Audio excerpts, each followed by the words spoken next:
안녕하세요. 투자 쉽게 하자 김PB입니다. 지금 최근 3개월 동안 코스피가 꽤나 괜찮은 수준으로 올라와주고 있어요. 그러니까 지금까지는 이제 한국 코스피가 거의 이제 제자리 걸음 내지는 하락세였는데 요 최근 들어서 이제 한 3달 동안 가격대로 봤을 때 상승을 하고 있고 최근 한 2주 정도 동안 이제 모습을 봐도 꽤나 잘 상승을 해주고 있습니다. 오히려 미국 증시, 그간 잘 나가던 미국 증시가 제자리 걸음을 하고 있어요. 그래서 많은 분들은 드디어 한국 저평가 해소되는 건가? 내가 물린 주식 이제 좀 복구할 수 있는 건가? 이런 이제 기대감을 하고 계시는 상황이거든요. 그 사이에 우리나라 증시가 쭉 올라가주는 동안 다른 나라 증시는 가만히 있었냐? 그렇진 않았어요. 항생지수 같은 경우는 거의 고공행진 랠리를 보이고 있는데 딥시크의 기대감이 좀 어느 정도 반영된 결과물입니다. 딥시크가 나오고 난 이래로 갑작스럽게 주가가 폭등하고 있고 딱 딥시크가 나온 기점 전후로 나뉘는데 그 전까지는 이제 미국 쪽 AI 주식 잘 올라가다가 이제는 중국 쪽에서 이런 이제 좀 상승세가 많이 나와주고 있는 것 같아요. 그렇다고 한다면 다른 나라는 어땠을까? 미국은 좀 제자리 걸음이지만 유럽은 그래도 굉장히 이제 괜찮은 상승세를 계속해서 이어나가고 있어요. 그러니까 지금 유럽도 반등을 하고 있는 걸 봤을 때 요번에 이제 시장 상승은 딥시크가 핵심이라기보다는 핵심이 탈미국화지 않나 저는 좀 이런 생각을 했거든요. 왜 그러냐면 지금 이제 딥시크 나오고 나서 홍콩 증시가 막 수직 상승하는데 한국 증시도 올라가면서 이제 수혜를 보고 있긴 하지만 사실 유럽 증시도 올라간단 말이에요. 그러니까 딥시크가 이 상승의 원인은 아니라는 거죠. 실제로 데이터를 보게 되면 지금 현재 미국의 빅테크 7개 회사인 매그니피센트 7의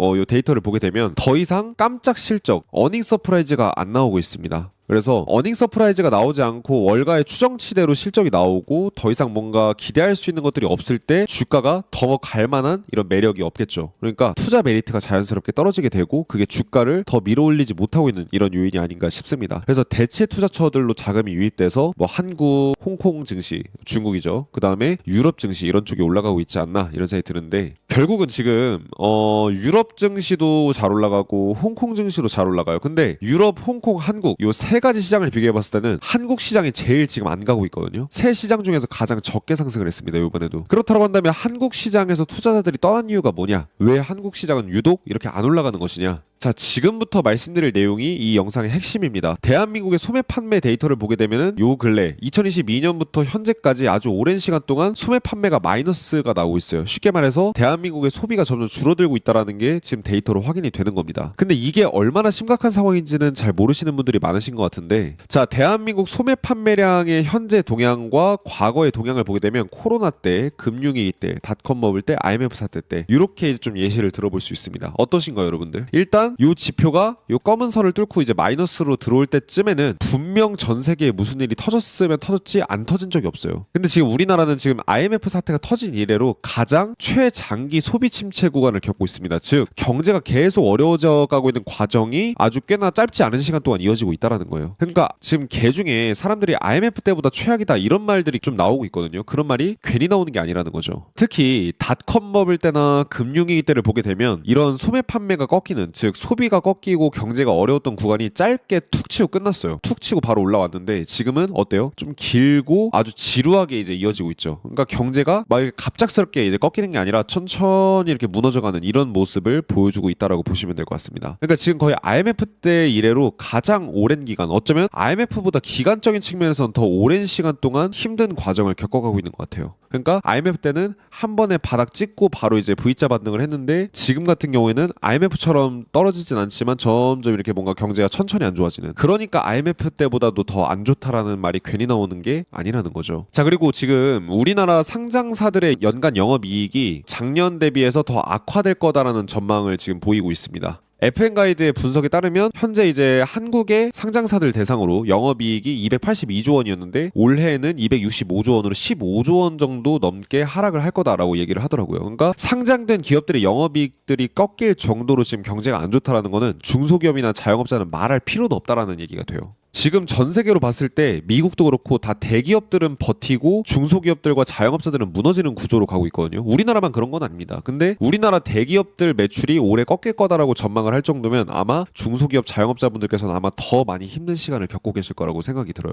자, 그러다 보니까 어떤 결과까지 나오고 있냐? 현재 우리나라에서 세금 걷어들이는 게 법인세보다 근로소득세의 비중이 더 높아지기 직전이래요. 그러니까 근로소득세로 벌어들이는 세금은 점점 많아지고 법인세로 벌어들이는 세금은 점점 악화되고 되고 있습니다. 그러니까 지금 월급쟁이들은 먹고 살만한데 회사들은 먹고 살기 힘들다는 거예요. 이거 어떻게 생각하시나요, 여러분들? 우리나라에서 그나마 가장 위기를 체감을 못하고 있는 분들이 직장인분들이거든요. 지금 자영업자분들이나 중소기업에서 이제 사업 운영하시는 분들은 지금 굉장히 힘들어하세요. 힘들어하시는 분들 많습니다. 근데 왜 그러냐? 당연하죠. 직장인분들은 회사가 어렵든 말든 회사 아직까지는 잘 다니고 있는 분들이 많으니까. 하지만 이런 식으로 기업이 무너지게 되면 결국은 직장인분들, 즉 고용도 무너질 수밖에 없습니다. 이게 시간이 걸릴 뿐이지 점점 빠르게 악화될 가능성이 높아 보인다는 거죠. 이렇게 제가 말씀드렸던 몇 가지의 내용들이 결국 현재 전 세계에서 한국 증시만 왕따인 이유를 알려드리고 있는 거예요. 자, 이렇게 제가 지금 앞에서 말씀드린 몇 가지 이유들이 한국 증시가 전 세계에서 왕따 취급을 받고 있는 이유입니다. 현재 나스닥은 이제 고점까지 쭉 이렇게 잘 올라와주는 모습인데 코스닥은 어때요? 계속 하락 추세를 보이고 있죠. 그러니까 한국 증시만 하락세고 전 세계는 상승세인 이런 말도 안 되는 이제 여건에 있는 시장이 괜히 나온 게 아니라는 거예요. 한국 증시, 한국 경제 굉장히 지금 안 좋은 분위기라는 거죠. 결국 왜 그러냐? 주가는 경제의 수렴에서 흘러가기 때문에 어떤 국가가 망가지는데 주가는 올라가는 이런 상황은 장기적으로 절대 지속이 될 수가 없기 때문입니다. 그럼 어떤 분들은 이렇게 말씀하실 수도 있어요. 어라? 그래도 사실 옛날 IMF 때처럼 지금 경제가 심각한 것 같진 않은데? 이렇게 말씀하실 수가 있는데 네, 맞습니다. IMF 때보다 더 어쩌면 오랜 기간 동안 힘들 수는 있어도 지금 당장은 IMF 때처럼 힘들지는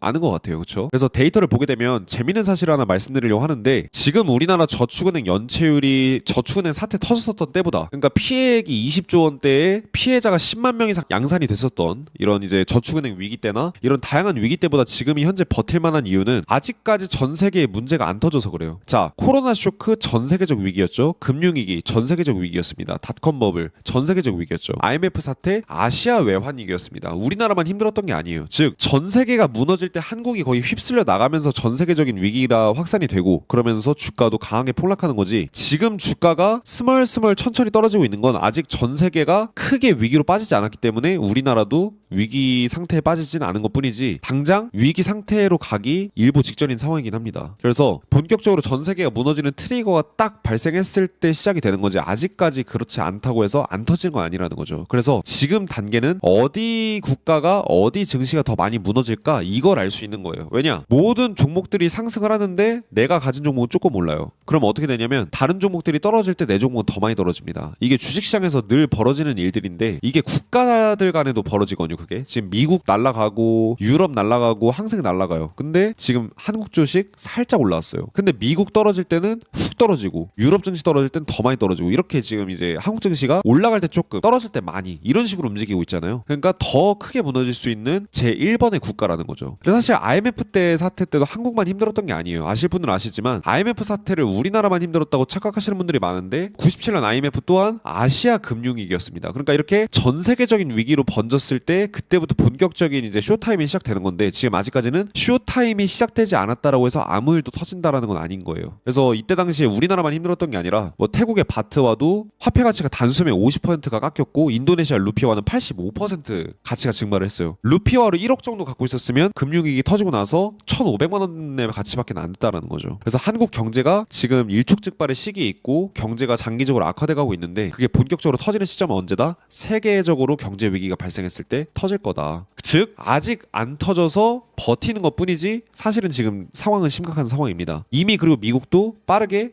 악화가 돼가고 있어요. 아까 소비를 보여드렸는데 미국 소비도 굉장히 빠르게 악화가 돼가고 있습니다. 평균적인 미국 주택들의 매물 가격을 보게 되면 원래 매물 가격이 100이라고 하면은 이것보다 할인돼서 얼마나 싸게 나오냐 이걸 볼 수 있는 지표가 있습니다. 근데 보시면은 2022년 증시가 하락했을 때 어땠습니까? 2022년에 증시가 하락할 때 집값도 빠르게 하락을 했죠. 근데 지금 미국 증시가 버티고 있음에도 불구하고 집값은 어떻게 돼요? 원가보다 더 할인돼서 나오고 있습니다. 지금 이 차트를 보시게 되면 코스닥 차트랑 상당히 비슷해요. 여러분들 코스닥 차트 켜놓고 보시면은 코스닥 차트랑 되게 비슷하게 움직인다는 걸 알 수가 있는데 결국은 우리나라 코스닥이 지금 이렇게 계속 하방 추세를 겪고 있는 것도 실물 경기랑 유동성의 동향을 우리나라 중소기업들이 잘 보여주고 있기 때문에 그래서 코스닥 차트랑 전 세계 경제 동향이랑 비슷하게 가고 있지 않나 라는 생각이 좀 듭니다. 사실 이 얘기도 되게 재밌는 얘기인데 영화 빅쇼트의 실존 인물인 마이클 버리 이분이 이제 2023년 이제 연초쯤에 무슨 얘기를 하냐면 셀이라는 한마디의 트위터를 올려요. 트윗을 올렸는데 이게 무슨 얘기냐? 네가 갖고 있는 주식 다 팔아라 이런 의미로 얘기를 한 거예요. 근데 공교롭게 이 얘기를 하고 나서 이후로 증시가 50% 가까이 상승을 했습니다. 증시가 50% 가까이 올랐다는 거는 그중에 엄청나게 많이 오른 종목들도 많이 나왔다는 거죠. 근데 여러분들 영화 빅쇼트 보신 분들은 아시겠지만 끝에는 결국 마이클 버리가 늘 옳았습니다. 왜 그러냐? 마이클 버리가 위기를 감지할 수 있는 능력은 있는데 그걸 너무 빨리 감지해서 그게 문제인 거예요. 그래서 위기를 진짜 기막히게 감지를 하지만 너무 빨리 감지를 하는 저주받는 능력을 가진 분인데 덕분에 우리는 무언가 다가오고 있다는 걸